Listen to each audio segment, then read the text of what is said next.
பாரதி பெண்கள் அடிமையா இருக்குன்னு எந்த ஒரு இடத்துலயும் சொன்னதே கிடையாது. சரிங்களா? சீமான் அதை சொன்னாங்க இல்லையா?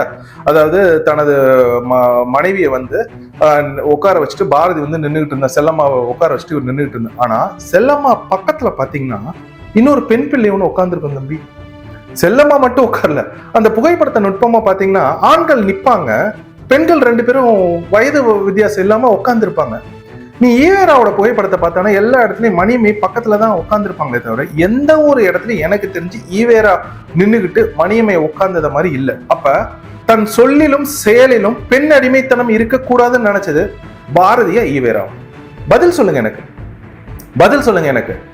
அப்ப நீங்க பாருங்க, இந்த ஈவேரா அரைஞ்சது மாதிரி எல்லாம் புகைப்படம், அதாவது ஒரு திரைப்படத்துல வச்சாங்க. அது உண்மையிலேயே அரைஞ்சாரா? அரைஞ்சிருப்பாரு. ஏன்னா நூல்ல வந்திருக்கு, என் கணவர் என்னை அரைந்தாருன்னு என்னமோ அந்த அம்மா எழுதியிருக்காங்க. அதே மாதிரி காலில் செருப்பு கூட போடாம அந்த அம்மா கூட்டிட்டு போயிருக்காங்க. இந்த காணொலி எல்லாம் நீ பார்த்தனா ஒரு பெண்ணுக்கு ஒரு காலில் செருப்பு கூட, இவரு செருப்பு மாட்டிருக்காரு ஈவேரா, ஆனா அந்த பெண்ணுக்கு செருப்பு இல்ல. செருப்பு இல்லாம அந்த அம்மா நடந்து போகுது. எல்லாமே போலி, புரட்டு, இந்த பெண்ணியவாதம் அப்படின்னு சொல்லி இவங்க பண்ற கீழ்த்தரமான செயல், இந்த எறாமை செய்யலாம் வரட்ட ஒரு நாள்.